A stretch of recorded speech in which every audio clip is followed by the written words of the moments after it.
Okey, kita pergi pada bab yang keempat Okey, bab yang ketiga kita dah sentuh sebelum ni, awak dah buat dalam bentuk apa ni, peta minda tu. Okey, bab keempat adalah aspek kemasyarakatan Aspek kemasyarakatan.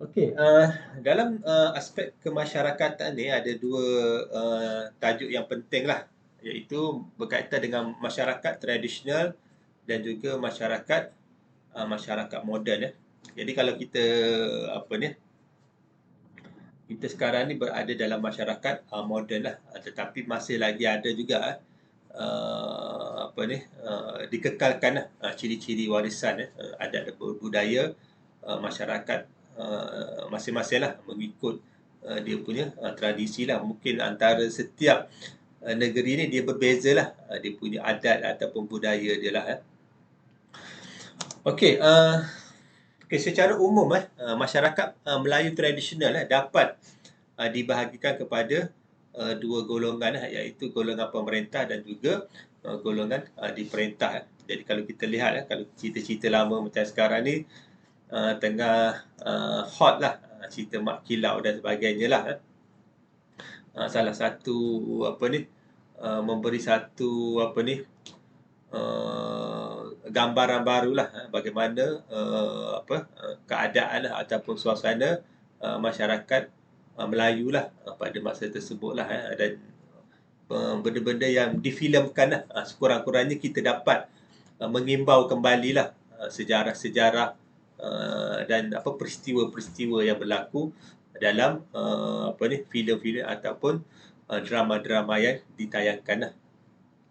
Okey, golongan pemerintah terdiri daripada raja atau sultan, pembesar, ulama dan satu lagi adalah yang dipertua lah. Ada negeri-negeri yang menggunakan gelaran sultan Ada negeri yang menggunakan gelaran raja dan juga ada negeri yang menggunakan gelaran yang di-Pertuan besar lah. Contohnya Negeri Sembilan lah.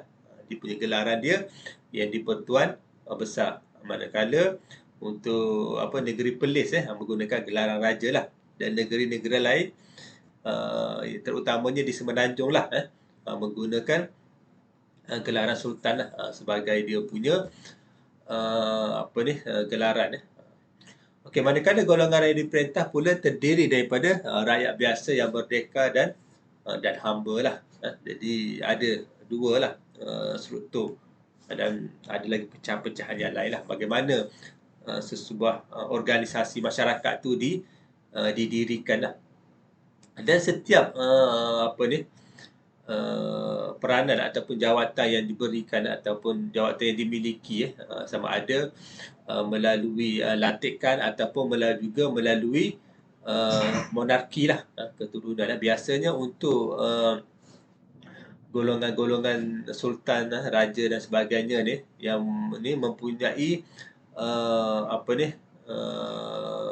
susu galuh lah daripada keturunan masing-masing lah. Dia tak boleh terdiri daripada rakyat biasa lah sebab benda-benda semua telah termaktub dalam undang-undang negeri masing-masing lah. Bagaimana pelantikan sekiranya sesuatu ataupun sekiranya seseorang raja ataupun sultan ini tidak mempunyai anak mereka akan melantik saudara mara mereka ataupun kaum kerabat mereka menjadi sultan contohnya kalau kita lihat macam sekarang ni Sultan Kedah lah Sultan Kedah ni, sultan sebelum ni adalah Sultan Sultan Badli Shah tak silap Sultan Kedah. Jadi dia kebanyakan anak yang dia ada adalah perempuan lah. Jadi dia tak ada anak lelaki. Jadi Sultan Kedah yang sekarang ni adalah adik kepada Sultan yang sebelum ni lah. Jadi selepas tu akan teruslah kepada adik Sultan tu menjadi Sultan-Sultan yang berikutnya lah. Itu dia punya susu galuh dia lah. Okey, setiap golongan ini mempunyai peranan dan tanggungjawab masing-masing di dalam masyarakat lah. Jadi setiap orang ni tak kira lah orang besar ke orang kecil ke macam sekarang ni lah kalau kita lihat sekarang ni antara pensyarah dengan pelajar pun masing-masing mempunyai tanggungjawab lah. Pensyarah ni memberikan penerangan, maklumat, manakala pelajar-pelajar ni dia hadir ke kelas lah dan boleh mengeluarkan idea lah ataupun pendapat sekiranya ada persoalan dan sebagainya lah. Okey, setelah kedatangan Barat, struktur masyarakat Melayu telah berubah di mana peranan golongan pemerintah semakin berkurangan dan sistem hamba ni telah dihapuskan. Jadi kita tahu apabila British ataupun Barat datang tu, mereka telah melaksanakanlah pelbagai peraturan barulah untuk mengawal lah ataupun untuk mengurangkan kuasa-kuasa raja lah ataupun sultan lah. Dan kalau kita lihat sekarang lah pada zaman moden ni, raja tu masih lagi berperanan lah, dan ada juga contohnya Perdana Menteri ataupun menteri-menteri yang menguruskan hal ehwal ekonomi lah. Manakala raja ataupun sultan lebih kepada berperanan lebih kepada agama Islam lah, tanggungjawab ataupun hal ehwal agama Islam itu. Okey, ini adalah struktur raja, kedudukan lah, kedudukan struktur masyarakat Melayu tradisional lah. Jadi kalau kita lihat lah daripada bawah ni naik ke atas ni, daripada atas sekali tu dia tak besar, dia punya saiz dia lah ataupun dia punya bentuk dia lah. Itu sebenarnya biasanya kalau dalam sesebuah negeri ni dia mempunyai seorang raja ataupun sultan lah. Dia tak boleh ada banyak sultan dalam sesebuah negeri tu nanti dia akan menimbulkan masalah-masalah yang lain lah. Jadi setiap negeri biasanya dia ada satu sultan ataupun raja ataupun yang di-Pertuan Besar ataupun tuan yang terutama lah, TYT lah, contohnya yang tak ada sultan lah, contohnya Melaka, Sabah dan juga Sarawak dan juga Pulau Pinang. Itu dia punya struktur dia lah. Kemudian dia adalah bangsawan, pembesar, penghulu, rakyat biasa dan juga yang paling bawah ni adalah hamba lah. Maknanya orang yang paling ramai lah, ramai yang ada dalam struktur pemerintahan masyarakat Melayu tradisional lah. Dan kalau kita lihat golongan pemerintah ni biasanya dia mempunyai jawatan-jawatan yang tertentu lah, ataupun dia terlibat dalam hal ehwal negeri lah. Manakala orang-orang yang diperintah ni lebih kepada menjalankan lah, menjalankan aktiviti ataupun amanah yang telah diamanahkan lah, dia punya itu. Okey, kalau kita lihat kat sini dalam peringkat negeri ada sultan ataupun raja lah. Okey, kalau daerah, kalau pada masa dahulu dia ada pembesar dan juga kalau peringkat kampung masih lagi ada penghulu lah. Dan penghulu ni masih lagi wujud lah sampai sekarang lah, dia punya jawatan dalam setiap setiap golongan pemerintah ni dia ada macam skop ataupun kawasan-kawasan yang mereka akan jagalah dalam sesuatu negeri, daerah ataupun kawasan, sehinggalah benda tu boleh memberi ataupun membantu antara satu golongan pemerintah dengan golongan pemerintah yang lain lah. Kalau kita lihat dalam struktur masyarakat pun macam gitulah, dia ada masalah-masalah yang berlaku kepada rakyat, dan rakyat akan akan dibantulah oleh contohnya dalam wakil-wakil rakyat ataupun dalam peringkat don masing-masing. Dia ada penghulu yang menguruskan untuk orang Islam dan juga orang bukan Islam. Kemudian dia akan pergi dekat parlimen. Kemudian kat situlah dalam Dewan Rakyat ataupun Dewan Negara lah, mereka akan mengusulkan ataupun menubuhkan apa-apa bentuk jawatan kuasa dan sebagainya untuk menangani masalah-masalah masyarakat yang berlaku pada masa sekarang lah. Kalau kita lihat sekarang ni timbul beberapa masalah-masalah yang melibatkan rakyat tu sendirilah, contohnya dengan kenaikan harga barangan dan juga kekurangan bahan mentah dan sebagainya lah, akibat daripada kejatuhan komoditi peladangan dan juga nilai mata wang semasa lah. Sebab pada masa sekarang ni banyak isu-isu yang berlaku lah. Dan isu-isu tu banyak mengganggu, menggugat kesejahteraan lah dalam sesuatu pemerintahan lah. Sebab tu dalam sesebuah negara tu, dalam aspek ekonomi, politik, pendidikan tu mesti stabil lah. Baru kita akan senang untuk menguruskan sesebuah organisasi tu lah, ataupun sesebuah negara dan juga masyarakat yang berada dalam negara tersebut lah. Okey, dari peringkat negeri, unit politik yang terbesar lah. Kalau kita lihat setiap negeri ni dia ada kawasan-kawasan lah, ataupun dia punya sempadan masing-masing lah. Biasanya sempadan ni ditentukan melalui faktor geografi lah. Contohnya sungai, ataupun kawasan-kawasan yang tertentu lah, ataupun dia ada tanda dia lah. Biasanya setiap kawasan tu dia ada dia punya macam jajahan masing-masing lah. Ada yang dipisahkan dengan sungai, ada yang berada di antara daratan lah, mengikut sempadan negeri masing-masing lah. Okey, ibu negeri biasanya terletak di Kuala Sungai lah, sebab kita tahu sebelum ni dalam kerajaan maritim ataupun agraria ni, contohnya sungai ataupun laut ni merupakan salah satu tempat utamalah untuk mendapatkan sumber air ataupun sebagai laluan lah untuk perjalanan dan juga perdagangan lah. Biasanya setiap negeri ni kebanyakan lah bermula daripada Kuala Sungai lah, ataupun kawasan-kawasan yang mempunyai sumber ekonomi contohnya dalam perlombangan biji timah, ataupun dalam dalam sumber-sumber yang lain lah. Biasanya menjadi tumpuan lah dan berkembang menjadi sebuah negeri dan sebagainya. Okey, raja atau sultan ialah pemerintah negeri dibantu oleh beberapa orang pembesar negeri lah. Biasanya kalau ikut sejarah awal lah, biasanya sultan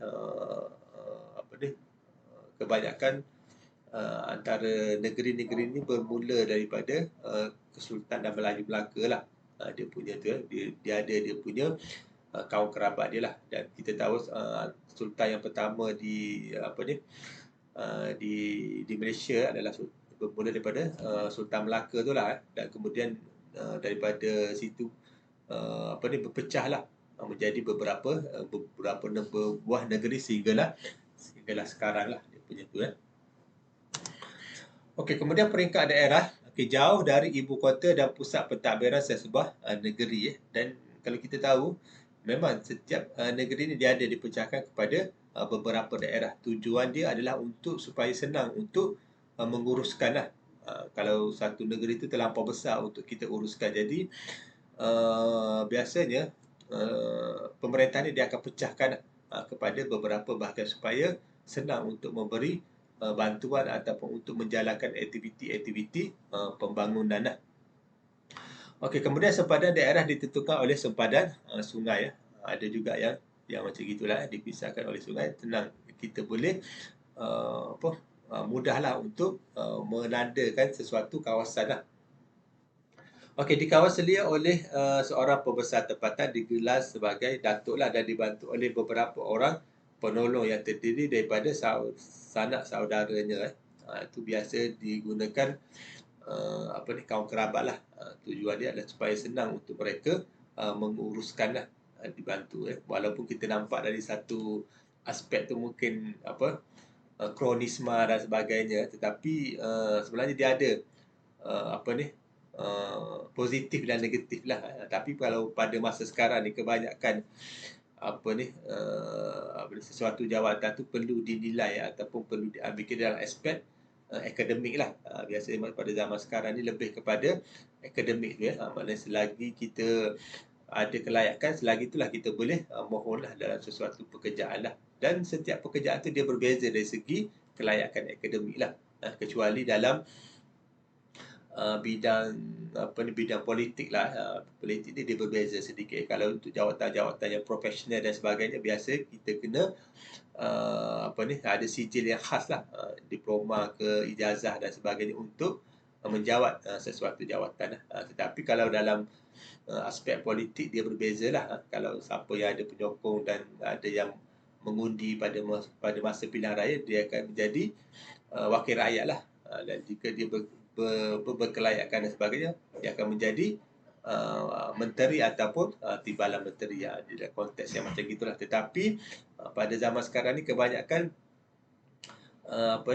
ahli-ahli politik pun ada yang berpendidikan lah, sehingga ke taraf doktor falsafah dan sebagainya lah. Jadi sebenarnya dalam bidang pembelajaran ataupun proses pembelajaran sebenarnya pentinglah bagi seseorang manusia lah, ataupun dalam sesuatu generasi itu sendirilah. Kita belajar ni tak ada had lah. Pembelajaran sepanjang hayat lah. Tak kira kita belajar secara formal ataupun secara tidak formal lah. Mungkin kalau kita pergi yang secara formal ni mungkin dekat masah contoh, selama 3 tahun barulah awak akan dapat sijil diploma tu. Selagi tak habis dan sebagainya, awak akan kena habiskan lah awak punya jam kerja. Tetapi dalam pembelajaran yang tidak formal, contoh mungkin kita boleh dapat ilmu tu dalam kehidupan seharian lah, secara langsung ataupun secara tidak langsung lah. Ataupun kita pun boleh belajar lah dekat mana-mana, dekat internet ke, ataupun pergi masjid ke dan sebagainya, untuk menimba ilmu pengetahuan lah dia punya tu. Okey, fungsi pembesar daerah yang menjalankan pentadbiran daerah ataupun tempatan, menjaga keamanan daerah, memungut cukai, kemudian menjadi utusan raja lah. Kemudian sebagai orang perantaraan antara golongan pemerintah dan juga rakyat lah. Dan biasanya dia ada macam wakil-wakil lah, wakil-wakil daripada raja lah, untuk menyampaikan sesuatu maklumat tu lah. Biasanya kalau kita tengok dalam cerita-cerita lama lah, ada orang akan baca perutusan raja lah. Dia ada dia akan memukul kendang sebelum tu, kemudian baru dia akan baca lah watikah tu ataupun apa-apa maklumat lah dia akan baca. Okey, kemudian peringkat kampung. Unit politik yang terkecil lah, terletak di kawasan pedalaman dan pinggir-pinggir sungai ataupun laut lah, diketuai oleh penghulu lah pada masa tersebut. Dan sekarang ni kalau kita lihat penghulu pun di setiap kawasan ataupun taman dan sebagainya pun ada dia punya penghulu yang menjaga dia lah. Contohnya kalau kita nak nak minta pengesahan CJ dan sebagainya, ada penghulu ataupun wakil-wakil lah yang boleh mengesahkan kita punya CJ dan sebagainya lah. Okey, fungsi penghulu sama seperti fungsi pembesar, tetapi dalam konteks yang lebih kecil lah. Dan setiap jawatan tu dia ada dia punya skop tugas masing-masing dan tidak boleh melebihi daripada tugas tersebut lah. Sebab mereka berbeza dari segi jawatan dan juga had kuasa untuk untuk mengesahkan ataupun untuk menandatangani sesuatu surat dan sebagainya lah. Okey, penghulu merupakan rakyat biasa tetapi mempunyai status sosial yang tinggi dalam masyarakat, dan pelantikannya adalah berdasarkan keturunan. Okey, mempunyai status sosial yang tinggi lah, maksudnya seolah-olah dia dihormati di kalangan masyarakat. Sebab apa? Sebab jawatan yang mereka ada itulah bila dah habis ataupun bila dah pencen dan sebagainya, mereka akan diganti oleh orang yang lain lah. Sebab itu kehidupan tu macam gitulah. Dia ada masa kita akan di bawah, ada masa kita berada di atas, dan ada masa kita akan hilang segala-galanya lah. Contohnya meninggal dan sebagainya lah. Jadi generasi-generasi pelapis ni lah yang penting dalam kita punya kehidupan lah. Jadi untuk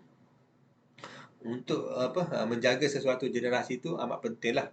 Bagi seorang yang belajar tu mungkin dia akan nampak lah. Tetapi di luar sana masih lagi ramai orang yang menghadapi masalah-masalah sosial dan sebagainya lah. Okey, kemudian golongan memerintah, ini antara sama juga ringkasan lah dia punya tu. Raja Sultan yang dipertua, tadi contohnya adalah Negeri Sembilan lah. Sultan dia menggunakan gelaran yang di-Pertuan yang di-Pertuan Besar lah. Kemudian keluarga dan kerabat, pembesar dan pentadbir, contohnya bendahara, penghulu bendahari, temenggung dan juga laksamana lah. Dan kalau kita lihat tugas-tugas pembesar ni ataupun pentadbir ni, sebenarnya dia sama pada masa sekarang lah.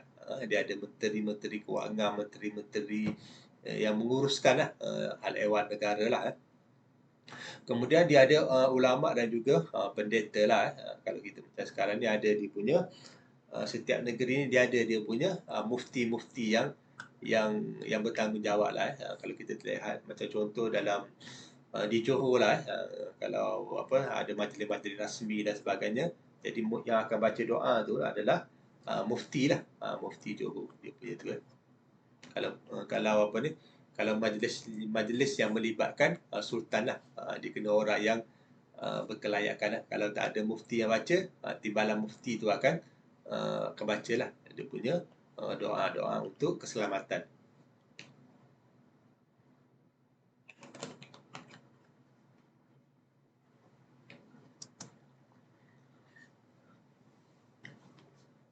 Okey, golongan pemerintah terdiri daripada raja, sultan ataupun yang di-Pertuan, keluarga dan kaum kerabat diraja, pembesar negeri termasuk kaum bangsawan, ulama dan juga pendeta dan penghulu lah. Okey, raja ataupun sultan yang merupakan pemerintah tertinggi dalam pentadbiran sesebuah negeri lah. Okey, baginda dibantu oleh kaum kerabat dan juga para pembesar. Okey, baginda merupakan simbol perpaduan negeri sebab apa? Sebab dia kalau kita nak sultan ni dia macam payung lah bagi orang-orang Melayu lah terutamanya, dan juga untuk bangsa bukan Melayu lah yang menjaga. Jadi biasanya apabila titah lah ataupun apa-apa yang di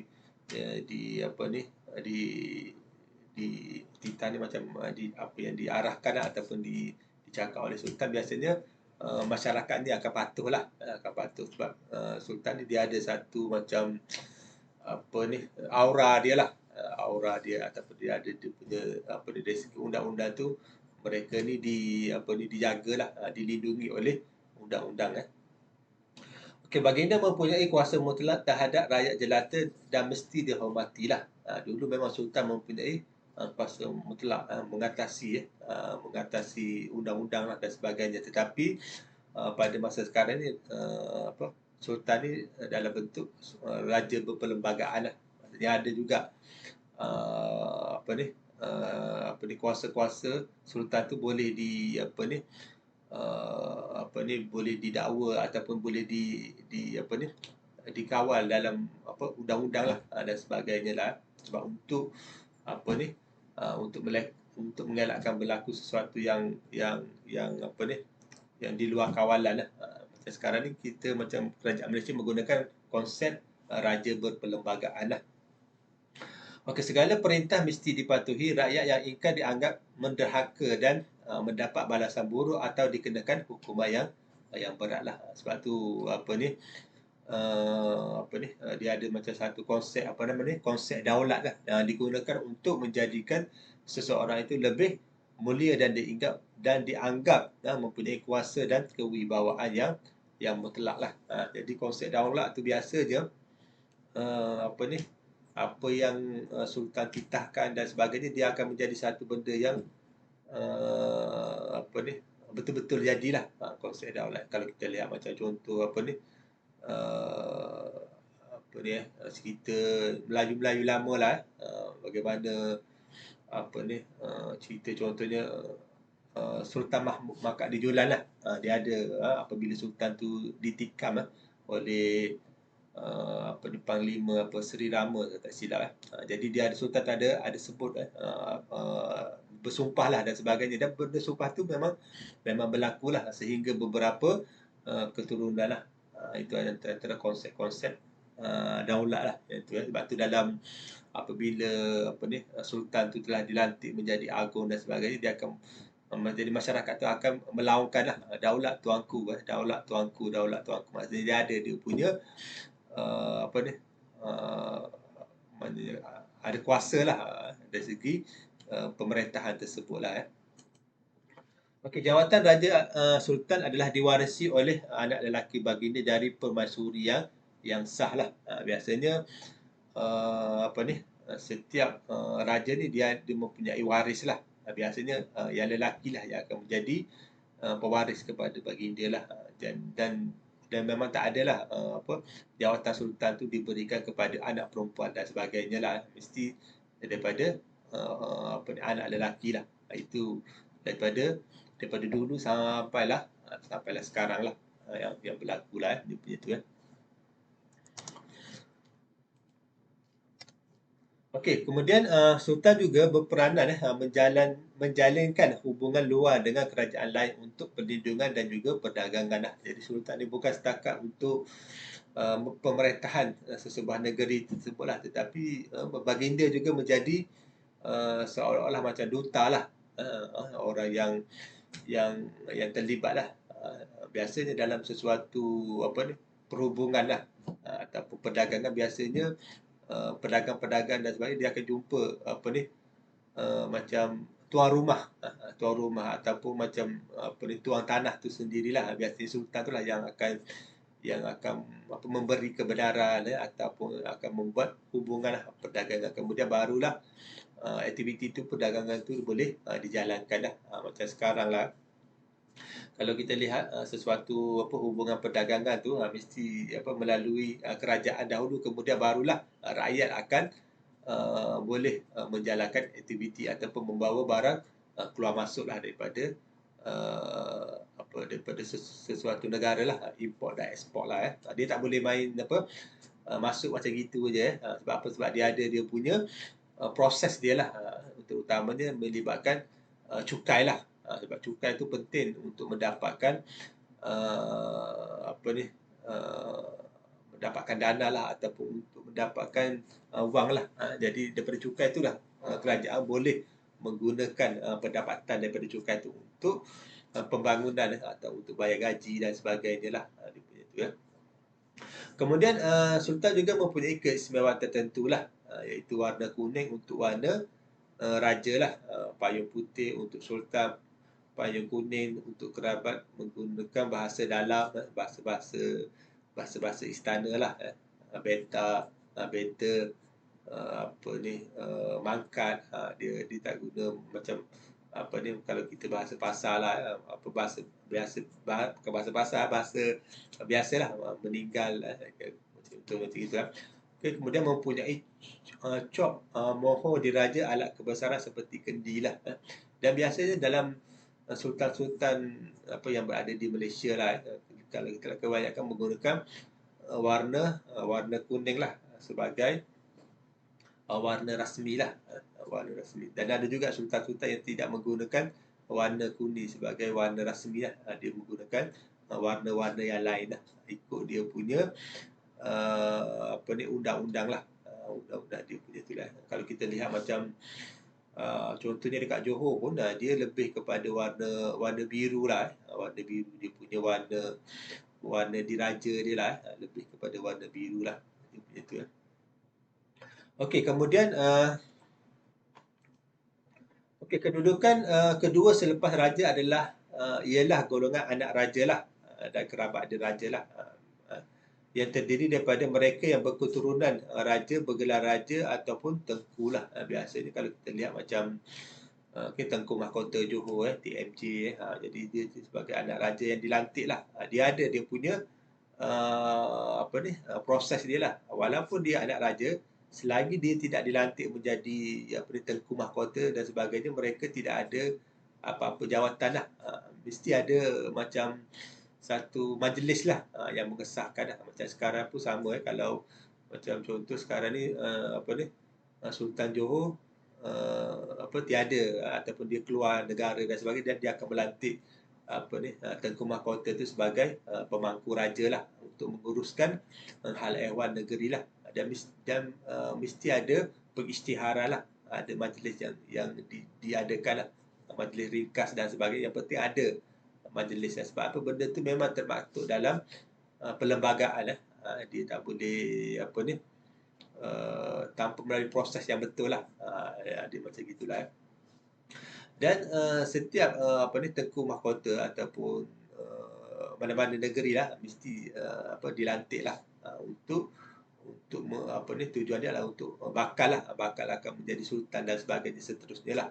Itu proses-proses yang berlaku lah. Okey, anak raja tidak semestinya putera ataupun puteri raja yang memerintah, kerana mereka juga boleh terdiri daripada keturunan kerabat diraja lah. Ada yang kes yang macam itulah kalau kita lihat macam contoh di Kedah lah, walaupun Sultan Kedah yang meninggal pada masa tersebut tidak mempunyai anak lelaki, jadi sultan yang berikutnya adalah adik dia sendirilah yang menjadi Sultan Kedah pada sekarang lah, pada masa sekarang. Kalau kita lihat Sultan Kedah, kita cari ada tak dia punya maklum Sultan Kedah.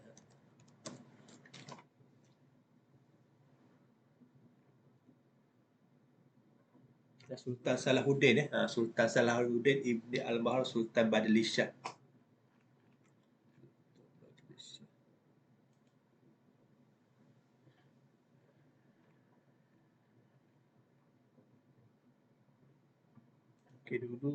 Dulu Sultan yang menjabat jawatan agung lah Sultan Abdul Halim Sultan Abdul Halim. Sultan Abdul Halim Muazzam Shah. Sebab yang ni saya selalu ingat lah sebab dia pada masa ni lah, pada masa saya tak tahu pada masa lepas-lepas lah. Cuma pada masa yang saya ingat ni dia sultan yang tidak mempunyai anak lelaki, dia ada anak perempuan je semua. Jadi bila dilantik sultan yang berikutnya, adik dia lah, adik dia Sultan Salahuddin Sultan Salahuddin yang dilantik menjadi sultan yang sekarang lah dia begitu. Okey, kemudian bilangan anak raja tidak ramai tetapi mereka mempunyai kuasa tertentulah apabila diberi tugas rasmi negeri lah. Ada juga putera raja dilantik menjadi pembesar daerah lah, dan biasanya kerabat-kerabat diraja ni dia adalah jawatan-jawatan yang mereka menjawat lah dalam sesebuah negeri lah. Dia ada jawatan walaupun dia tidak menjadi tengku mahkota, dia ada jawatan-jawatan yang lain yang diberikan lah. Sebab jawatan tengku mahkota ni dia sebenarnya dia seorang je lah, seorang saja. Okey, kemudian anak raja menikmati keistimewaan seperti yang dimiliki oleh raja tetapi tidak boleh mengatasi keistimewaan raja sebagai ketua pemerintah. Jadi kalau kita lihat macam dia adalah kelebihan-kelebihan bila menjawat jawatan tengku mahkota dan sebagainya. Kalau kita lihat antara kelebihan dia lah, dia ada dia punya tempat tinggal dia ada dia punya allowance dia ada dia punya escort lah ataupun bodyguard lah yang menjaga apabila dia keluar lah. Sebab apa? Sebab orang-orang yang VIP ni lah ataupun orang-orang yang anak raja ataupun raja ni, mereka perlu dijaga dengan betul-betul lah sebab dari sebarang ancaman lah. Itu tujuan dia. Sebab tu kalau kita lihat bila ada mereka keluar dan sebagainya, ada escort daripada polis pegawai-pegawai perubatan yang akan ikut ke mana saja mereka pergilah. Tujuan dia adalah untuk sebagai langkah-langkah keselamatan sebenarnya lah. Tetapi berbezalah dengan kita ni orang biasa lah. Orang biasa ni kalau kita pergi mana-mana pun tak ada orang ikut lah. Tak ada orang escort dan sebagainya. Sebab tu kalau kesesakan jalan raya dan sebagainya, kita terpaksa tunggulah untuk bergerak lah. Tetapi golongan sultan ataupun raja ni mereka ada kelebihan lah. Mereka akan ada polis pengiring yang akan memberi laluan lah supaya mereka cepat sampai ke sesuatu destinasi lah dia punya tu ya. Okey, golongan bangsawan dan pembesar pula terdiri daripada pembesar ataupun kerabat yang amat berpengaruh dalam pemerintahan dan pentadbiran dan menduduki lapisan kedua hierarki dalam sosial masyarakat. Okey, golongan bangsawan lah. Ini antara yang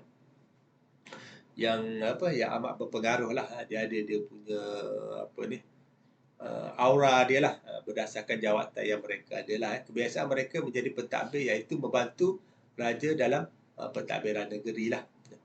Mereka juga menjadi penasihat ataupun pembesar di daerah-daerah tertentu lah. Itu antara yang golongan bangsawan dan pembesar lah. Mereka ni terdiri daripada saudara mara lah, saudara mara ataupun kaum kerabat sultan lah, yang apa ni, yang penting jugalah untuk dalam sesuatu negeri tu lah, dalam urusan pentadbiran lah dia begitu. Okey, pembesar dilantik oleh raja melalui surat pemberian tauliah. Pemilihan pembesar ditentukan oleh zuriat keturunannya. Kebiasaan anak lelaki sanak saudara sebelah bapa kepada pembesar yang terdahululah. Itu yang biasa yang berlaku lah biasanya dalam sesuatu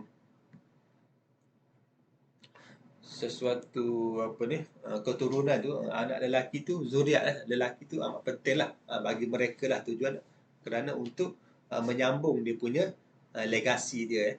Jadi mereka berusaha mendapatkan anak lelaki untuk tujuan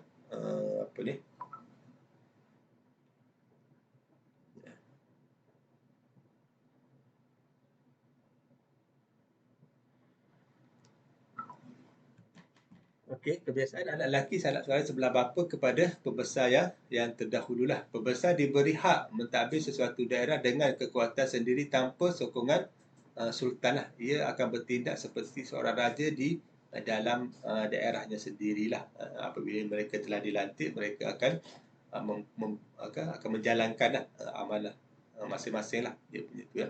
Jadi kalau sultan ni lebih kepada satu negeri itulah mereka akan jagalah. Tetapi kalau macam pembesar-pembesar ni ataupun dia punya kaum kerabat tu, dia akan menjaga daerah-daerah yang masing-masing lah dia punya tu. Okey, manakala golongan ulama dan pendeta ialah golongan yang dianggap cerdik pandai pada masa itulah. Mereka menjadi sumber rujukan dalam perkara-perkara tertentulah. Golongan ulama adalah golongan yang pakar dalam bidang agama lah. Dan kita tahu pada zaman Kesultanan Melaka hinggalah sekarang jadi golongan ulama ni memang ataupun mufti lah memberi nasihat lah kepada sultan yang berkaitan dengan hal ehwal agama dan juga undang-undang Islam lah. Mereka mempunyai kedudukan yang istimewa dan sangat berpengaruh di dalam masyarakat. Okay, golongan ulama terdiri daripada mereka yang berketurunan Arab Melayu lah. Pada masa pada masa tersebut lah. Tapi sekarang ni kebanyakan bila dah berlaku asimilasi budaya dan sebagainya, ada daripada keturunan Melayu. Kalau kita lihat macam Johor, dia daripada Hadramaut, maknanya dia punya mufti yang terawal lah dia punya tu. Sebab tu dia dekat Johor ni dia ada macam Al-Atas lah. Dia ada dia punya pengaruh daripada Al-Atas ni daripada mana? Syria. Al-Atas. Siapa tahu? Al-Atas.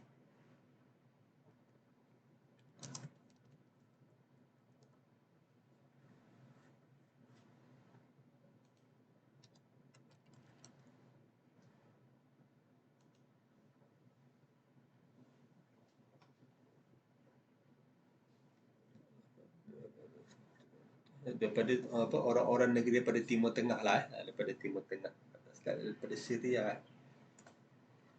Okey, kat Johor banyak dia ada macam kawasan lah, kawasan dekat Wadi Hana dan sebagainya lah. Dia ada dia punya tanah dia lah, dan dia ada tubuhkan beberapa sekolah lah, sekolah-sekolah agama lah. Okey, mereka menggunakan gelaran seperti Maulana, Makhdum dan Kadi. Mereka diberi gelaran kebesaran seperti Maharaja Kadi, Datuk Mufti, Seri Utama dan juga Iman Maharaja. Golongan ulama berperanan menyebarkan agama Islam. Mereka juga dilantik menjadi guru, ketua agama, kadi dan penasihat kepada sultan dan kerajaan, terutamanya tentang hukum syarat dan mengeluarkan fatwa agama. Mereka juga menjadi imam, khatib dan juga juru nikah lah. Dari kalau kita lihat, mereka lebih kepada bidang keagamaan lah, agama Islam lah. Mereka akan menguruskan hal ehwal agama Islam lah.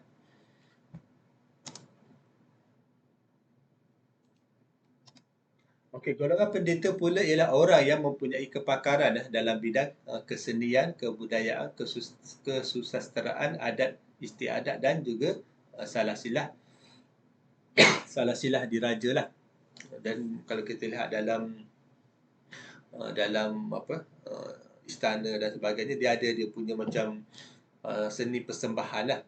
Dia punya alat-alat muzik yang dimainkan dan sebagainya. Dan kalau kita lihat macam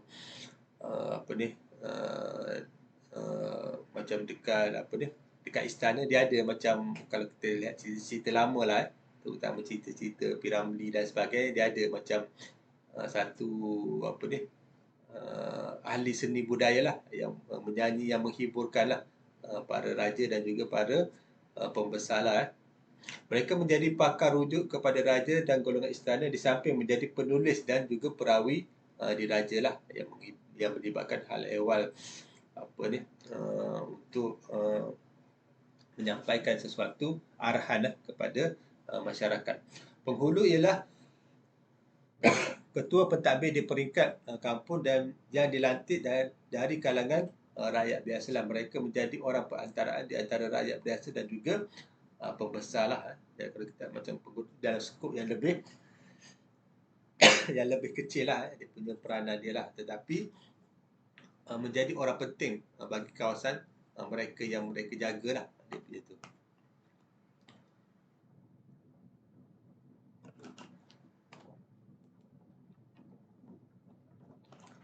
Okay, pembesar terdiri daripada rakyat biasa yang dinaikkan taraf dan dilantik melalui surat tauliah oleh sultan yang bercop mohon lah, memegang jawatan seumur hidup dan mesti menunjukkan tak setia kepada pemerintahan.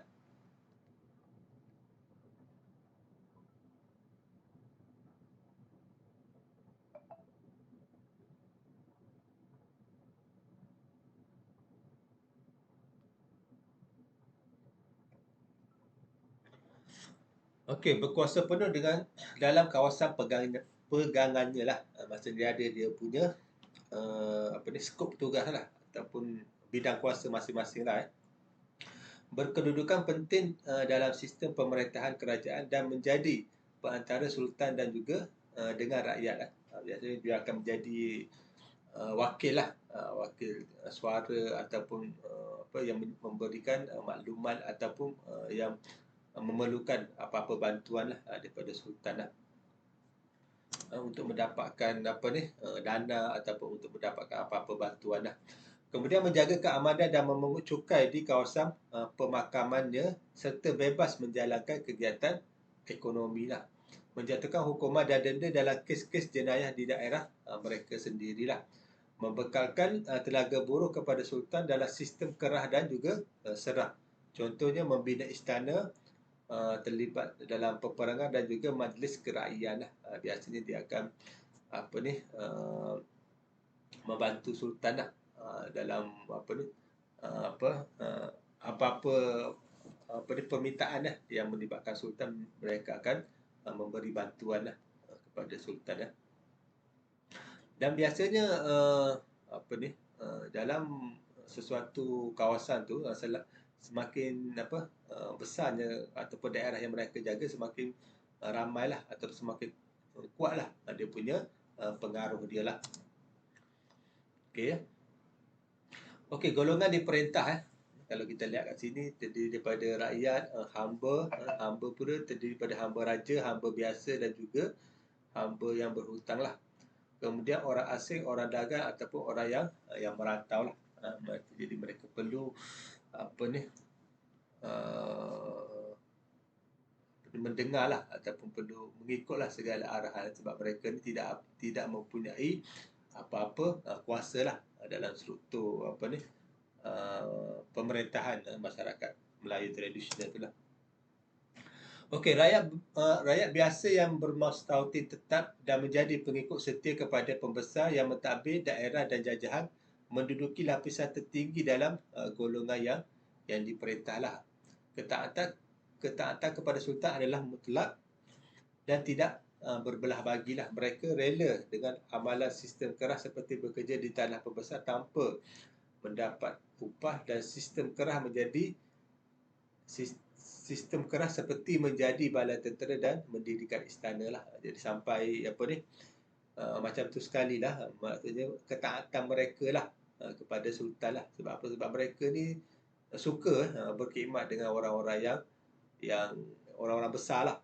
Menjadi salah satu macam apa ni, uh, keinginan mereka lah untuk berkhidmat. Sebab jarang orang yang boleh apa bekerja ataupun berkhidmat dengan sultan lah, apabila diberi apa ni, dipanggil untuk menjalankan kerja-kerja, mereka seolah-olah apa ni, amat berbesar hatilah walaupun tidak mendapat sebarang upah lah, seperti itu ya. Okey, dalam bidang ekonomi mereka menjalankan kegiatan bertani, berdagang, menangkap ikan, melombor dan menjadi tukang mahir lah. Tiada dorongan perubahan diri untuk kerja keras dalam bidang ini kecuali kerja-kerja demi kepentingan raja lah. Sebab apa? Sebab mereka apa ni, memikirkan tentang apa ni, kepentingan raja melebihi kepentingan diri sendirilah. Jadi cukup sekadar mereka apa, hidup dalam apa, kehidupan sara dirilah. Sebab keutamaan mereka ni lebih kepada sultan lah untuk taat. Okey, rakyat biasa sebuah kampung selalu mempunyai pertalian kekeluargaan dan mengamalkan tradisi hidup secara bergotong royong, bekerjasama dan bermufakat lah. Itu dalam konteks pada masa dahulu lah. Maknanya hubungan apa ni, silaturahim antara mereka tu amat erat lah. Tapi kalau kita lihat sekarang ni mungkin dalam masyarakat moden ni mungkin agak berkurangan lah. Kalau contoh, kalau amalan apa, kenduri, perkahwinan dan sebagainya, biasanya kalau dulu mungkin ada apa, sanak saudara ataupun jiran-jiran yang datang membantulah, bergotong royong bersama-sama untuk memasak, apa, mengopek bawang dan sebagainya lah. Tapi pada masa sekarang ni amat berkurangan lah, sebab lebih kepada konsep catering itulah. Jadi apa-apa majlis yang dijalankan apa ni, cukup menggunakan perkhidmatan catering dia lebih cepat lah. Sebab apa? Sebab masing-masing sibuk untuk apa, dengan aktiviti masing harian lah. Jadi dia tak ada sempat untuk membantu tapi dalam aspek-aspek yang lain mungkin boleh bantulah, tapi dalam aspek-aspek majlis-majlis yang besar ni biasanya mereka akan menggunakan khidmat catering lah, lebih mudah dan lebih senang lah untuk diuruskan. Jadi siapa yang ada duit lebih, dia boleh menggunakan perkhidmatan catering itulah. Okey, amalan ini mewujudkan keharmonian dan membantu pembesar mentadbir sesebuah daerah atau kampung itu dengan lebih teratur dan juga berjaya lah. Itu ya. Okey, kemudian tidak mempunyai kuasa politik dan jawatan dalam pentadbiran lah. Rakyat biasa ni bebas menjalankan kegiatan ekonomi, pertanian, perikanan, pelombongan dan juga perdagangan lah. Jadi kalau kita jadi rakyat biasa ni, kita bebas nak pergi mana-mana lah, tanpa apa ni, ada sebarang apa-apa ancaman lah. Berbeza dengan orang-orang yang berpangkat lah, ataupun apa ni, golongan-golongan VIP lah. Biasanya mereka akan dilindungi lah. Jadi apa-apa bila mereka nak keluar pun agak sukar lah, berbeza dengan orang-orang biasa lah. Okey, kemudian okey, Yaman. Okey, ala atas daripada Yaman, betul okey, Yaman. Okey, kemudian orang asing pula merupakan orang bukan Melayu dan datang ke tanah Melayu hanya untuk tujuan tertentu lah. Mereka tinggal sementara dan akan pulang ke negara asal setelah urusan mereka selesai lah. Biasanya orang-orang asing ni dia apa ni, kalau kita lihat kat sini, mereka terdiri daripada para pedagang, perantau, senteri, iaitu orang yang merantau kerana menuntut ilmu, dan juga mubalir lah.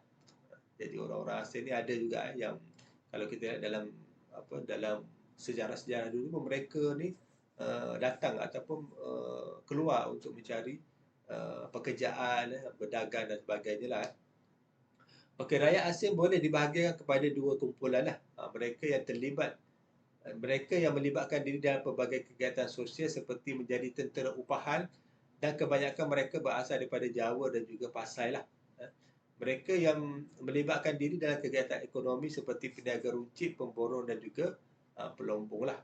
Jadi kalau kita lihat macam dekat negara kita pun orang asing pun masih lagi wujud lah. Dan mereka ni ada di beberapa buah negeri lah yang mereka bekerja lah.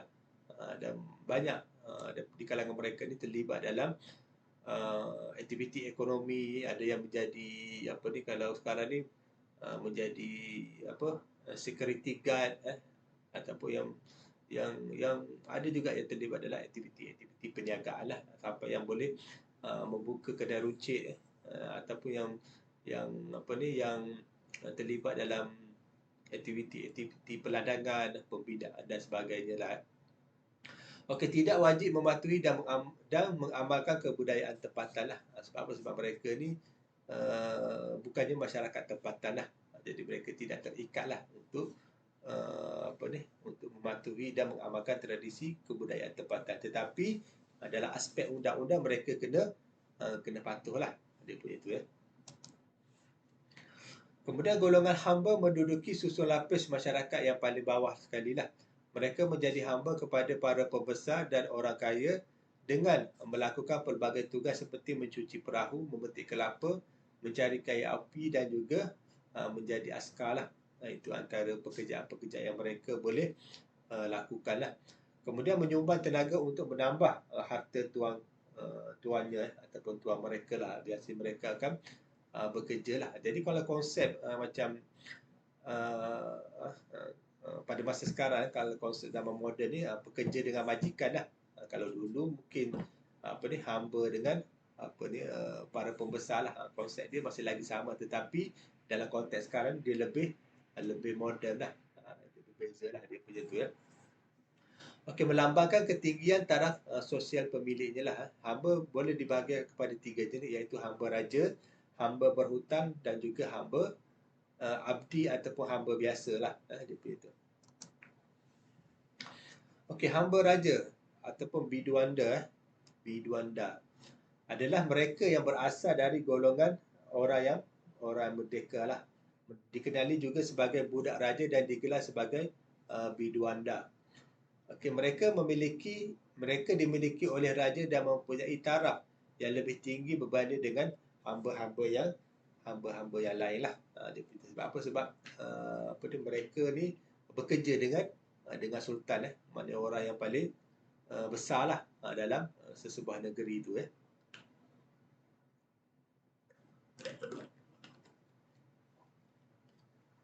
Hamba raja dan keturunannya akan menjadi hamba secara turun-temurun dan hanya akan dibebaskan jika mendapat kerelaan raja lah. Tapi biasanya kalau kita dah jadi hamba kepada raja, biasanya kita susah lah untuk keluar lah. Sebab apa? Sebab kita akan mendapat pelbagai keistimewaan lah berbanding dengan hamba-hamba yang lain lah. Dia punya tu ya. Okey, kemudian hamba abdi ataupun hamba biasa adalah terdiri daripada mereka yang berasal dari keturunan hamba juga. Okey, mereka diperolehi daripada pembelian atau pertukaran oleh tuannya. Kalau kita lihat macam contoh cerita Allahyarham Tan Sri P. Ramlee lah, Alibaba Bujang Lapuk contoh dia ada dekat pasar tu kita nampak aktiviti jual belilah hamba-hamba tu dengan kadar yang tertentu lah. Okey, golongan hamba ini akan menjadi hamba seumur hidup secara turun-temurun lah. Maksudnya dia akan berkhidmat kepada tuan mereka lah. Hamba abdi boleh dibahagikan kepada beberapa jenis, iaitu hamba tawanan, hamba diranggah, hamba habsyi, hamba hulu, hamba serah dan juga anak hamba lah. Itu ada dia punya pecahan-pecahan dia.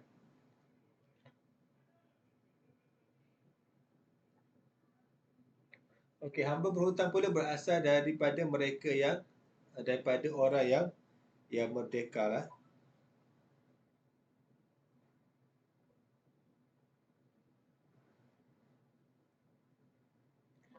Okey, mereka terpaksa menjadi hamba kerana gagal membayar hutang kepada pemiutan dalam tempoh yang telah yang ditetapkan lah. Isteri dan anak-anak juga dikehendaki tinggal dengan si pemiutan sebagai hamba tebusan lah. Sekiranya hamba tersebut tu telah beristeri lah. Okey, hamba berhutan akan mengerjakan segala suruhan tuannya, termasuk bercucuk tanam, melombong dan juga membuat kerja-kerja rumah lah. Hamba berhutang boleh dibahagikan kepada beberapa jenis, iaitu orang berhutang, anak emas, hamba waris dan juga hamba bayar. Okey, sebagai kesimpulan lah, hierarki dalam masyarakat Melayu tradisional adalah untuk membezakan kedudukan golongan pemerintah dan juga golongan diperintah lah, untuk membezakan kedudukan dan juga penghormatan lah. Sebab dalam masyarakat, dalam masyarakat dia ada dia punya status sosial mereka lah, walaupun dalam ajaran Islam dan sebagainya, cuma manusia ni adalah sama, tetapi dalam konteks masyarakat tu dia dibezakanlah dengan dia punya kedudukan ataupun pangkat masing-masing lah, yang membezakan dia punya itulah antara seseorang manusia itu dengan seseorang manusia yang lain lah. Okey, kemudian dapat menentukan tugas dan tanggungjawab masing-masing lah. Bila kita ada sesuatu jawatan ataupun gelaran dan pangkat itu lebih mudah untuk kita nak mengamanahkan lah, ataupun untuk memberikan tugas tertentu lah. Namun begitu, susun lapis ini mengalami perubahan selepas campur tangan British lah. Itu yang berlaku lah. Okey, kemudian kita pergi pada struktur masyarakat moden lah. Struktur masyarakat moden. Yang sekarang ni lah, sekarang ni masyarakat moden. Kalau kita lihat sekarang ni, kenapa moden? Sebab banyak benda-benda benda-benda baru ataupun kehidupan kita berubah daripada tradisional kepada moden lah. Dia punya perubahan yang berlaku antara satu generasi ke generasi yang seterusnya lah. Okey, masyarakat majmuk memang sinonim dengan masyarakat Malaysia sebagai sebuah negara yang bercirikan pelbagai kaum dan juga beridentiti lah. Kalau kita lihat dekat Malaysia ni, memang kita ni terdiri pada pelbagai jenis kaum, agama, bangsa, budaya. Itu menjadikan Malaysia ni sesuatu yang unik lah. Sesuatu yang unik dari segi masyarakat majmuk itulah. Tetapi ada juga masalah-masalah yang mendatang lah. Masalah-masalah yang lain berlaku sekiranya tidak dijaga dengan bersungguh-sungguh lah oleh kita semualah dan juga pihak kerajaan lah. Sebab apa? Sebab apabila berlakunya ataupun berlakunya masalah dalam sesuatu negara itu, dia akan sesuatu negara yang yang terdiri daripada pelbagai jenis masyarakat, yang mudah untuk mudah untuk dimanipulasi lah oleh pihak-pihak yang berkepentingan ataupun pihak-pihak yang tertentu lah. Kepelbagaian kaum dan etnik ini mewujudkan kepelbagaian budaya, bangsa, agama dan juga adat resam lah. Dan kalau kita lihat, ada juga masyarakat-masyarakat Cina ataupun India ataupun bangsa-bangsa lain lah yang telah mengalami asimilasi budaya, agama dan sebagainya. Ada yang telah memeluk Islam, ada yang berkahwin bercampur dan sebagainya, dan melahirkan generasi-generasi yang pelbagai lah dia punya genetik dia lah, ataupun masyarakat ataupun keturunan dia lah. Okey, menurut JSS Fornival lah, masyarakat majmuk terdiri daripada pelbagai kaum dan etnik yang mempunyai kebudayaan, agama, bahasa dan adat resam yang tersendiri, meskipun berada di bawah sistem politik yang sama lah. Kalau kita lihat sistem politik Malaysia ni, dia besar lah. Maknanya daripada sistem politik lah dia akan menjadi menteri-menteri ataupun Perdana Menteri lah dalam konteks sistem politik yang lain. Tapi dalam konteks kaum tu dia berbeza lah. Tetapi kebanyakan yang menguruskan negara sekarang adalah orang-orang yang terlibat dalam politik lah. Bila dia mendapat undian ataupun sokongan daripada pelbagai kaum tu, mereka akan menjadi wakil kepada kaum tersebut lah, ataupun wakil rakyat lah, ataupun adun di parlimen dan sebagainya lah. Dan dia akan mewakili ataupun membawa dasar-dasar, ataupun mereka juga akan mengenakan lah, ataupun buat sesuatu undang-undang yang baru lah. Tujuan adalah untuk kesejahteraan ataupun untuk mengawal masyarakat itu melalui undang-undang lah, seperti itu ya. Okey, kalau kita lihat kat sini struktur sistem pemerintahan negara yang di Pertuan Agong, kemudian dia ada Majlis Raja-Raja lah. Jadi yang paling atas tu adalah Agong lah, yang dia ada kuasa lah, dan biasanya Agong ni dilantik 5 tahun sekali lah melalui Majlis Raja-Raja lah yang akan menjadi ketua negara lah. Kalau negeri masing-masing tu dia ada sultan tapi dalam konteks sebuah negara tu dia akan ada seorang agung lah yang memerintah. Dan sekarang ni Sultan Abdullah lah daripada Pahang lah yang menjawat jawatan agung tu lah. Mungkin akan datang daripada Johor lah, akan menjadi agung lah. Sebab dia ada dia punya giliran dia lah, giliran untuk agung. Sebab sebelum ni Sultan Johor dia dia menolak lah ataupun menangguhkan lah dulu. Mungkin akan datang selepas ni agung yang seterusnya adalah daripada Johor lah, dia punya tu. Okey, kemudian dia ada sistem perundangan, sistem pentadbiran dan juga badan perundangan, badan pentadbiran dan juga badan kehakiman lah. Kalau kita lihat ni perundangan dia dekat parlimen lah. Kalau kita lihat wakil-wakil rakyat berbahas sekarang ni ada siarkan secara langsung lah. Masa-masa ahli parlimen berbahas, kita pun boleh lihat dia punya perbincangan ataupun usul-usul yang dibawa oleh wakil-wakil rakyat masing-masing lah. Dia punya tu ya. Dewan Negara dan juga Dewan Rakyat lah.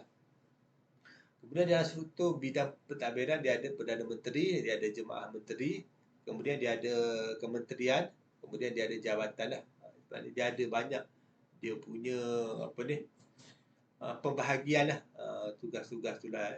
Dan setiap menteri-menteri dan juga timbalan menteri dia ada dia punya bidang kuasa masing-masing lah, yang terlibat dalam aktiviti pelancongan, aktiviti pertanian, aktiviti perdagangan antarabangsa. Dia ada menteri-menteri yang menguruskan lah. Kemudian kehakiman, dia ada Mahkamah Persekutuan, Mahkamah Negeri, dan juga dia ada lagi Mahkamah Syariah lah.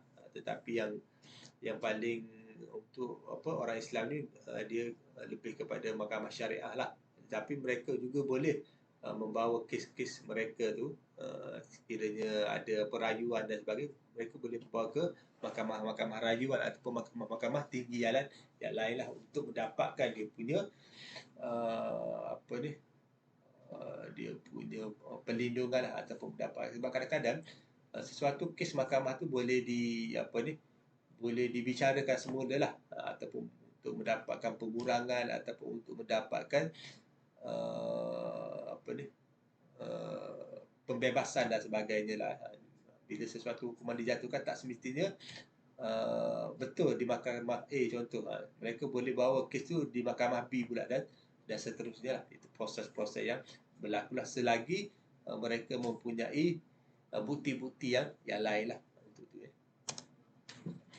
Okey, ini adalah contoh kumpulan etnik tapi saya tak tahu ni pada tahun bila lah populasi dia lah populasi dia. Okey, 68.88% lah terdiri pada Melayu dan juga Bumi Putera lah. Yang Bumi Putera ni termasuk daripada Sabah dan Sarawak lah, dia punya tu ya. Kemudian China 22.56%, India 6.73%, dan lain-lain. Lain-lain ni adalah kaum-kaum minoriti lah. Contohnya kaum masyarakat Siam, masyarakat Portugis dan sebagainya lah, yang kaum-kaum minoriti lah dia punya tu ya. Okey, jadi kalau kita lihat dalam konteks kumpulan etnik ni, memang dalam populasi Malaysia dari segi bilangan penduduk ni, orang Melayu tu mendominasi lah. Tapi dari segi ekonomi dan sebagainya dikuasai oleh orang bukan Melayu lah. Sebab biasanya kalau kita lihat dalam contoh konteks orang-orang yang orang-orang kaya lah di Malaysia, kalau kita lihat orang-orang yang pertama tu daripada orang bukan Melayu lah, dan orang-orang Melayu ni berada pada mungkin lebih daripada 10 lah ataupun daripada carta 1 hingga 20 tu mungkin orang Melayu berada pada kedudukan yang 10 ke atas lah, ataupun 8 dan sebagainya lah. Yang banyak mendominasi adalah orang-orang bukan Melayu dari segi aspek ekonomi itu sendirilah. Sebab mereka ni, contohnya masyarakat Cina ni, mereka daripada awal lagi lah, masa mereka datang dan sebagainya, mereka diberi peluang oleh pihak British untuk terlibat dalam bidang ekonomi lah. Mana-mana tempat yang strategik dan sebagainya banyak didominasi oleh masyarakat Cina lah, dan sebagainya. Manakala kalau kita lihat masyarakat India dan sebagainya, mereka berada di kawasan-kawasan peladangan lah. Tetapi dalam konteks sekarang, konteks pendidikan ni, jika sesuatu masyarakat tu berilmu ataupun rajin berusaha dan mencari ilmu, mereka juga boleh mengubah dia punya kehidupan mereka masing-masing lah. Sebab tu dalam konteks pendidikan tu penting sebab negara kita memang mengamalkan lah, ataupun memberi peluang kepada masyarakat untuk belajar. Sebab tu kalau kita lihat banyak pusat-pusat pendidikan, universiti ke, kolej ke, ataupun pusat-pusat kemahiran dan sebagainya dibina lah, tujuan adalah untuk memberi pendidikan lah kepada masyarakat tu. Mungkin ada masyarakat tu lemah dari segi akademik, mereka akan dibantu dalam bidang kemahiran dan sebagainya lah, ataupun mereka boleh pilih salah satulah dia punya bidang ataupun apa benda yang mereka minat lah untuk belajar lah. Sebab tu bila kita belajar ni bukan setakat untuk mendapatkan CJ semata-mata lah, tetapi untuk mendapatkan kita punya pengetahuan dan juga untuk generasi kita yang akan datang lah, dia punya tu ya. Okey, menurut kajian Kamaruddin Jaafar lah, masyarakat majmuk bermaksud kaum bercampur tetapi kehidupan dia berasingan lah, interaksi terbatas, penuh prasangka serta bersama tetapi tidak bersatu lah. Itu dia ada dia punya maksud dia lah. Dia hidup bersama tetapi berasingan. Mungkin kalau kita lihat contoh dalam konteks kawasan perumahan lah, ataupun taman-taman lah, mereka memang berada dalam satu negeri ataupun dalam satu taman, tetapi mereka hidup dalam rumah masing-masing lah. Jadi mereka ni menjalankan aktiviti berasingan lah, tetapi mereka akan berinteraksi lah apabila mereka keluar rumah, jumpa dekat kedai ke dan sebagainya. Tetapi masing-masing mempunyai syak wasangka antara satu sama lain lah. Mungkin kita fikir macam gini, mungkin dia pun fikir macam gini, mungkin ada benda-benda yang saling mencurigai lah antara satu sama lain lah. Itu sebenarnya memang berlaku lah, walaupun bukan setakat untuk masyarakat kaum yang berbeza, tapi dalam masyarakat kita sendiri pun ada juga yang berlaku macam gitulah. Kita pun sama sendiri pun dengan jiran kita ke, dengan sahabat kita, walaupun sesama Melayu dan sebagainya, kadang-kadang ada juga prasangka tu lah, ataupun apa yang kita bermain dalam fikiran masing-masing lah. Sebab fikiran ni kita tak boleh baca apa yang yang terlintas lah, ataupun mungkin dia tak ada apa-apa ke dan sebagainya. Mungkin benda-benda tu yang boleh mengganggu kita punya pemikiran lah. Okey, terdapat lebih 80 kaum di seluruh dunia, 80 kaum. Daripada keseluruhan bangsa tersebut terdapat 3 bangsa paling dominan lah, iaitu Melayu, Cina dan juga India lah. Dan ini antara masyarakat yang utama lah. Dan ketiga-tiga kaum ni banyak mendominasi di kawasan pantai barat lah, tempat-tempat yang begitu strategik lah. Maksudnya pada peringkat awal kedatangan British lah. Biasanya kalau untuk kawasan-kawasan pantai timur dan sebagainya, mereka ada, tapi dalam golongan minoriti lah. Minoriti dia punya bangsa dia berbanding dengan kawasan-kawasan pantai barat lah. Okey, berikut merupakan kepelbagaian masyarakat di Malaysia dan kawasan tumpuan utama lah. Okey, semenanjung Malaysia Okey, Melayu, Cina, India, Serani, Punjabi dan juga orang asli lah. Okey, orang Melayu dan orang India juga terdapat juga di Sabah dan Sarawak lah. Pada peringkat awal tu memang kebanyakan berada di Semenanjung lah, sebab kalau kita lihat sebelum ni kebanyakan mereka ni bekerja di kawasan-kawasan perlombongan dan juga kawasan-kawasan peladangan lah. Cuma untuk maklumat Sabah dan Sarawak tu tidak banyaklah sumber yang kita dapat, tetapi mereka ni ada juga berdiamilah di kawasan Sabah dan juga Sarawak lah. Kemudian orang asli, orang orang asal lah, antara orang Melayu dengan orang asli ni, dia ada kadang-kadang ada satu macam apa ni, pertembungan lah.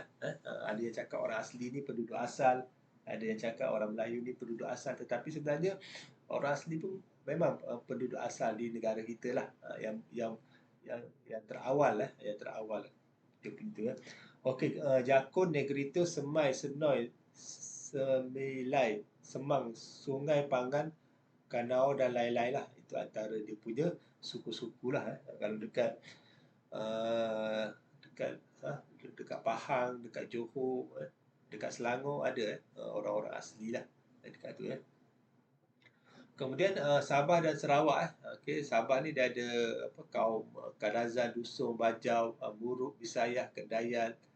Manakala di Sarawak adalah Dayak, Iban, Bidayuh, Melanau, orang Ulu, Kaya dan juga Bisaya lah. Di antara dia punya kaum-kaum ataupun etnik yang ada dekat Sabah dan juga Sarawak lah. Dan kalau macam contoh Sabah Sarawak, dia ada macam rumah panjang lah untuk mereka duduk dekat kawasan tersebut. Jadi dia ada beberapa ahli keluarga lah yang tinggal pada dekat dalam rumah panjang tersebut lah.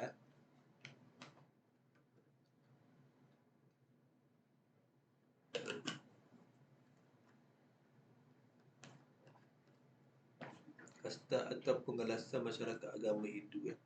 Kasta itu antara apa ni, golongan yang ada lah dalam masyarakat Hindu. Kasta ni membezakan antara sesuatu golongan dengan golongan yang lain lah. Okey, berikut pula menunjukkan kepelbagaian agama masyarakat Malaysia. Okey, agama Islam dianuti oleh masyarakat Melayu dan juga kaum lain lah. Jadi ada yang apa ni, bangsa-bangsa lain lah yang memeluk agama Islam dan sebagainya, ataupun yang telah apa ni,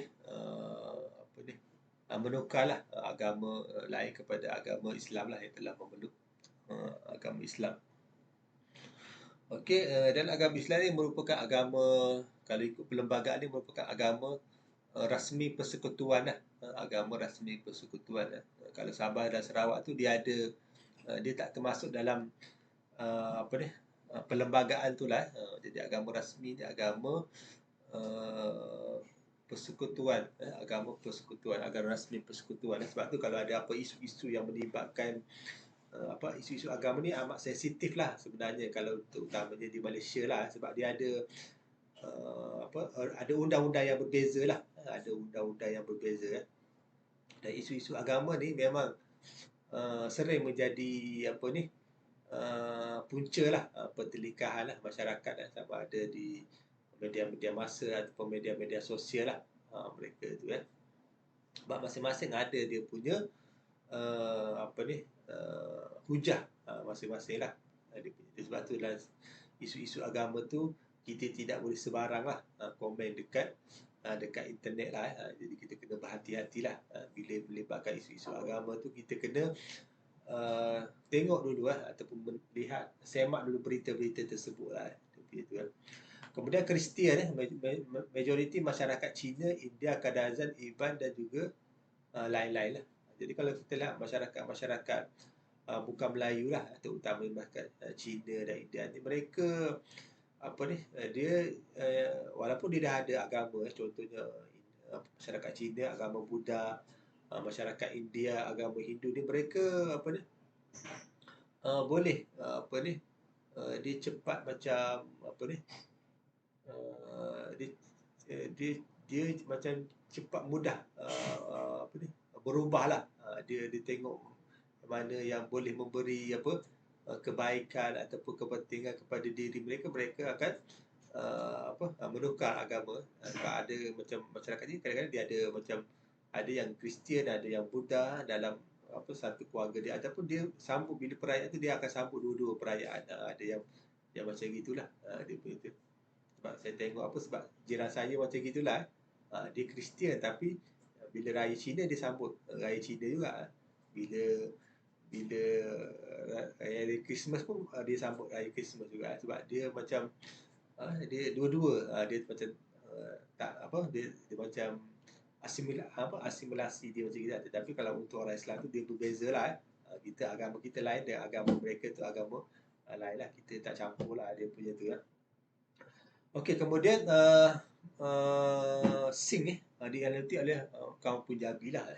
Dekat Malaysia pun ada golongan-golongan Sing lah. Kalau kita lihat golongan Sing ni, dia sebenarnya dia macam beberapa agama lah yang bercampur sebenarnya. Kalau kita orang Sing pun dia pakai serban dia ada simpang, dia punya jambang dan sebagainya lah dia punya tu. Jadi kita nampak Sing ni dia macam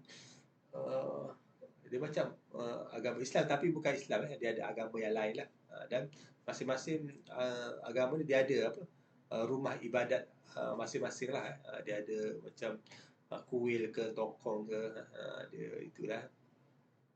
Kemudian Confucius dianuti oleh masyarakat Cina, Toys dianuti oleh masyarakat kecil, masyarakat Cina, dan animisme majoriti masyarakat orang asli lah. Dan masyarakat Cina dia ada beberapa perayaan lah yang mereka sambut lah. Contohnya perayaan Tahun Baru Cina, Cap Gomeh, ataupun semayang. Dia ada beberapa jenis semayang lah mereka jalankan lah untuk kebaikan mereka lah. Itu dia punya kepercayaan mereka masing-masing lah. Okey, kemudian kita lihat kepada rukun negara lah. Rukun negara dalam konteks masyarakat penting lah bagi untuk mendidik masyarakat itu sendirilah. Okey, rukun negara telah diisytiharkan pada 31 Ogos 1970 sempena ulang tahun kemerdekaan Malaysia yang ke-13 oleh Seri Paduka Baginda Yang di-Pertuan Agong Almarhum Tunku Ismail Nasruddin Shah ibni Almarhum Sultan Zainal Abidin Yang di-Pertuan Agong yang keempat Rukun negara diperkenalkan pada 31 Ogos 1970 oleh Mageran, Majlis Gerakan Negara berikutan berlakunya peristiwa 13 Mei 1969 yang melemahkan perpaduan antara kaum. Jadi kalau kita lihat peristiwa 13 Mei itu memang salah satu macam bencana lah bagi Malaysia lah, sebab pada masa tersebut berlaku ketidakpuasan lah antara masyarakat lah. Jadi masing-masing tu bertindak melampau batas dan dia ada macam berapa rentetan peristiwa lah yang menyebabkan berlakunya rusuhan kaum lah. Okey, rukun negara dibentuk dengan tujuan utama untuk membentuk perpaduan yang kukuh. Prinsip-prinsip yang terkandung dalam rukun negara jelas merupakan kunci kepada keharmonian dan perpaduan kaum demi kejayaan dan kestabilan Malaysia. Rukun negara terbahagi kepada dua bahagian, iaitu bahagian pertama dan juga bahagian kedua lah. Jadi setiap masyarakat perlu mengetahuilah kandungan rukun negara itu. Tujuan dia adalah untuk membentuk perpaduan lah, membentuk perpaduan di kalangan masyarakat. Yang pertama adalah menggariskan objektif masyarakat Malaysia yang mahu dibentuk. Yang pertama adalah untuk mencapai perpaduan yang lebih erat dalam kalangan seluruh masyarakat. Sebab perpaduan ni penting. Apabila perpaduan itu tercapai, segala bentuk aktiviti ekonomi dan sebagainya boleh dijalankanlah tanpa sebarang prasangka ataupun ancaman lah. Kemudian memelihara cara hidup yang demokratik. Jadi masing-masing bebas untuk bergerak dan sebagainya. Kalau berlakunya rusuhan, mungkin kita takut nak keluar rumah ataupun nak pergi beli barang dan sebagainya lah. Mencipta satu masyarakat yang adil di mana kemakmuran negara dapat dinikmati secara adil dan saksama lah. Jadi negara Malaysia ni merupakan sebuah negara yang makmur sebenarnya. Kalau kita lihat banyak bangsa-bangsa yang lain sampai sekarang ni masih lagi datang ke Malaysia, walaupun terpaksa susah payah secara haram dan sebagainya masuk. Sebab apa? Sebab Malaysia ni merupakan sebuah negara yang toleransi tinggi, terutamanya orang Melayu itu sendirilah berbanding dengan negara-negara yang lain lah. Sebab tu kalau kita lihat masyarakat Rohingya ataupun mana-mana masyarakat lah datang ke negara kita untuk bekerja. Membentuk satu sikap yang liberal terhadap tradisi kebudayaan yang kaya dengan berbagai corak dan membina sebuah masyarakat yang progresif yang akan menggunakan sains dan teknologi moden lah. Ya, begitu.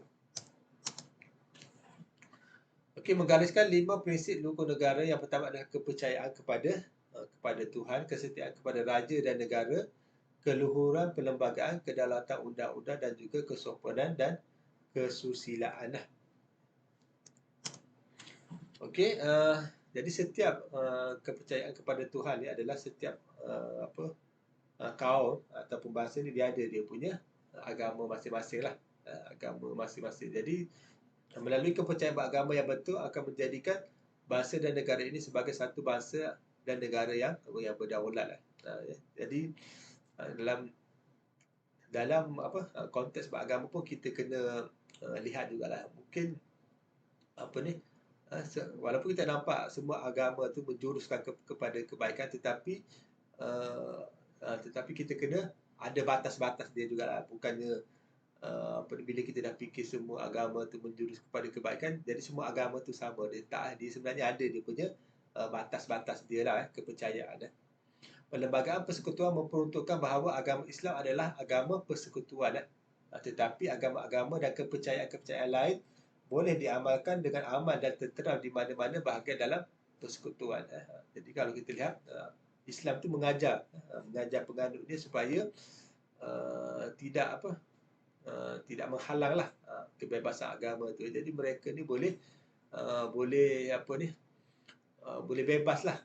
Ajaran Islam tu yang mengajar kita orang Melayu dan sebagainya untuk menjaga agama-agama yang lain lah, tidak memberi ancaman dan sebagainya lah. Tapi kalau kita lihat di luar negara lah, orang-orang yang beragama Islam ni sering diancam dan sebagainya lah oleh agama-agama yang lain. Tapi berbeza dekat negara kita lah, walaupun majoriti orang Melayu ataupun orang Islam tu, tetapi dia tidak mengancam kaum-kaum yang lain lah. Tetapi kalau macam tadi di negara-negara lain, orang Islam sering diancam ataupun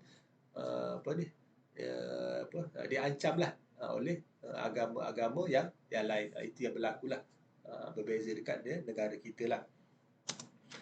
Okey, kemudian kesetiaan kepada raja dan negara bermaksud bahawa setiap warga negara hendaklah menumpukan sepenuh taat setia dan jujur ikhlas kepada Seri Paduka yang di-Pertuan Agong. Sebab tu dalam konteks konteks ni kita tidak boleh sewenang-wenangnya lah memberi komen-komen yang negatif lah kepada yang di-Pertuan Agong. Sebab apa? Sebab dia dilindungi oleh undang-undang lah. Jadi kalau siapa-siapa yang bertindak di luar batas, mereka akan ditahan oleh pihak berkuasa lah, dan dia akan diambil tindakan undang-undang yang sewajarnya lah. Ataupun bukan setakat Agong lah, mana-mana sultan dalam negara kita pun sama lah, tidak boleh diberi komen-komen yang negatif lah. Okey, di peringkat negeri pula, rakyat dikehendaki menumpukan taat setia kepada raja yang memerintah negeri tempat mereka bermasyarakat tanpa mengurangkan taat setia kepada yang di-Pertuan Agong lah. Itu antara dia punya cara dia lah. Dia punya macam mana kita menghormati sesebuah ketua negeri itu sendirilah, sultan ataupun raja tu. Okey, keluhuran perlembagaan. Menekankan perlunya rakyat menerima, mematuhi dan mempertahankan keluhuran ataupun kemuliaan perlembagaan itu sumber perundangan yang tertinggilah. Rule of law. Biasanya kalau kita dengar ahli-ahli parlimen lihat kepada undang-undang negara kita, dia punya itulah dia maksud dia berbahas lah. Fungsinya untuk memberi perlindungan kepada setiap rakyat negara ini dan hak dan keistimewaan mereka sebagai warga negara lah. Biasanya apa ni setiap warga negara ni dia ada hak ataupun undang-undang yang melindungi mereka lah. Tetapi ada juga dia punya batas-batas dia lah. Bukan semua apa ni perkara mereka boleh ambil contohnya sebab dalam negara kita dia ada macam hak-hak keistimewaan orang Melayu lah yang tidak boleh diganggu gugat lah oleh apa ni kaum-kaum yang lain lah. Sebab itu memang menjadi satu polisi lah dalam undang, tetapi tidak mustahil lah, mungkin boleh digugat pada masa akan datang sekiranya kita lemah lah, kita lemah, kita tidak menjaga ataupun kita tidak bersatu antara satu sama lain lah, yang boleh menyebabkan perpecahan yang boleh menyebabkan apa ni masyarakat luar mengambil kesempatan lah akibat daripada perpecahan yang berlaku lah. Sebab macam contoh kalau kita lihat banyak macam sekarang ni ahli-ahli politik dan sebagainya contohlah mereka ni apa ni memberi kesan yang negatif lah sebenarnya kepada masyarakat tu sendirilah. Sebab mereka ni seolah-olah menjadi masyarakat tu berbalah antara satu sama lain lah. Dia punya itulah kalau kita lihat dalam konteks sekarang lah, terutamanya dekat negara kita lah dah beberapa kali bertukarnya Perdana Menteri contoh. Jadi kadang-kadang benda tu boleh menimbulkan persepsi negatif kepada masyarakat dan juga kepada negara-negara yang lain lah. Jadi dalam tempoh ni dah beberapa kali bertukar pemerintahan dan juga bertukar beberapa kali Perdana Menteri lah, sehinggalah kalau kita lihat mungkin contoh akan datanglah selewat-lewatnya perlu diadakan pilihan raya lah untuk memilih wakil-wakil rakyat ataupun Perdana Menteri yang barulah. Itu sehingga di penghujung tahun depan lah, Julai dia punya ada tempoh lah, tempoh untuk mengadakan pilihan raya. Walaupun ada setengah negeri mengadakan pilihan raya yang awal, tetapi untuk yang kemuncak dia lah, selewat-lewatnya pada tahun hadapan lah, perlu diadakan lah untuk memilih ketua pemerintahan yang baru lah dia punya tu. Okey, kemudian kedaulatan undang-undang lah. Setiap negara memerlukan undang-undang untuk mengawal dan mewujudkan satu masyarakat yang aman dan stabil dan juga makmur lah. Jadi undang-undang tu yang akan mengikat, akan mengawal lah. Sebab tu undang-undang tu penting.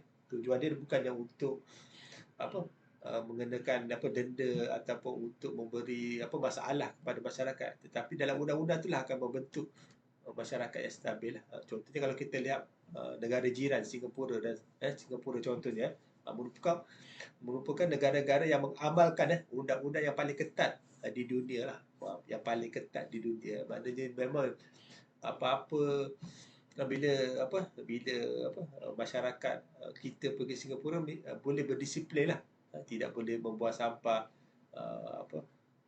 menghisap rokok dan sebagainya. Jadi antara negara yang paling bersih di dunia lah. Di setiap sudut tu ada dia punya kamera lah, CCTV untuk memantau pergerakan. Sebab apa? Sebab dia negara yang kecil, jadi dia kena jaga betul-betul lah. Sebab sebarang ancaman boleh menjadi mengganggu gugat lah. Jadi kalau lihat Singapura memang betul-betul dia dijagalah dia punya negara dia lah. Sebab apa? Sebab dia dikelilingi oleh negara-negara yang majoriti Islam lah. Malaysia, Indonesia terutamanya, Brunei sebab dia dikelilingi oleh negara-negara yang negara-negara Islam. Okey, kemudian kewujudan undang-undang akan menjamin kehidupan anggota masyarakat tanpa masyarakat dapat bergerak dengan licin dan teratur tanpa sebaran kekacauan di mana semua anggota masyarakat akan merasa selamat lah. Jadi bila ada undang-undang tu kita bebaslah untuk bergerak pergi ke mana tanpa sebarang halangan lah. Jadi itu antara kepentingan lah undang-undang. Sebab tu dalam sesebuah negara tu dia ada pasukan-pasukan keselamatan lah, polis, tentera dan sebagainya. Mungkin kalau kita nampak pasukan keselamatan tentera contoh ataupun askar-askar, mungkin kita tak nampak dia bekerja dan sebagainya. Sebab apa? Mereka berada dalam kawasan-kawasan yang lain, dalam hutan, mereka menjaga sempadan dan negara ataupun perairan Malaysia lah, tentera laut dan sebagainya lah. Sebab mereka ni skop ataupun bidang tugas mereka memerlukan mereka berada di kawasan-kawasan yang begitulah, berbanding dengan pihak-pihak berkuasa lah, pihak polis, mungkin kita selalu nampak dan sebagainya. Tetapi kalau askar-askar ni kebanyakan mereka berada di kawasan-kawasan yang strategik lah, yang memberi ancaman lah. Jadi mereka akan duduk ataupun mewujudkan dia punya pengkalan-pengkalan lah, ataupun pos-pos masing-masing lah di kawasan-kawasan yang strategik lah. Itu berada di sempadan-sempadan negara lah, yang menjadi tumpuan untuk penyeludup ataupun pendatang-pendatang tanpa izin masuk lah, dia punya tu. Okey, kemudian kesopanan dan kesusilaan. Okey, tujuan adalah untuk membentuk warga negara yang bersopan santun dan bersusila selaras dengan kempen budaya dan nilai murni yang dijalankan lah. Ni dah dekat bulan-bulan kemerdekaan.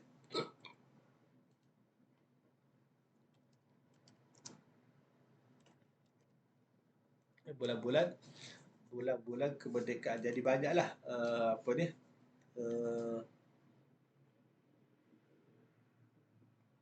inisiatif daripada kerajaan lah. Kalau kita lihat di media masa ke media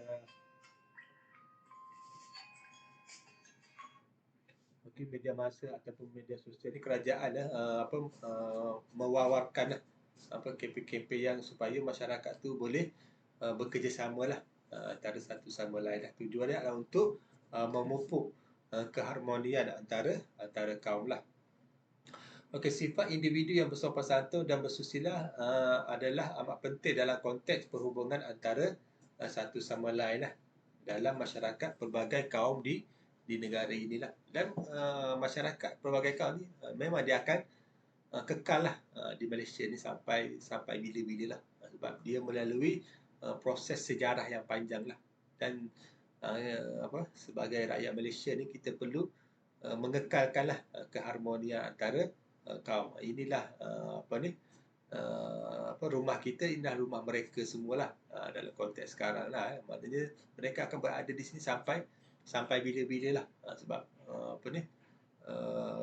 perjanjian telah dijalankan lah oleh negara kita dan pihak British, menjadikan Malaysia ni macam yang sekarang ni lah, dia punya kehidupan ni lah. Dia sebenarnya kalau semua masyarakat ni memiliki kepakaran yang masing-masing lah. Kalau kita lihat masyarakat Cina contohnya, dia memang mahir dalam aktiviti-aktiviti perniagaan dan sebagainya. Mungkin kita boleh belajar daripada mereka lah, dan kita tak perlu pergi ke negara Cina lah untuk belajar. Kita belajar sahaja dengan Cina-Cina yang berada di Malaysia ni, ataupun masyarakat India dan sebagainya. Mereka mempunyai kelebihan masing-masing lah. Jadi kita tak perlu pergi ke India untuk melihat dia punya kemahiran mereka. Jadi kita boleh belajar sedikit, dan mereka juga boleh belajar daripada kemahiran. Sebab apa? Kadang-kadang ada juga masyarakat yang contohnya baba dan nyonya, mereka mengalami asimilasi budaya lah, menjadi salah satu masyarakat Malaysia yang unik begitu.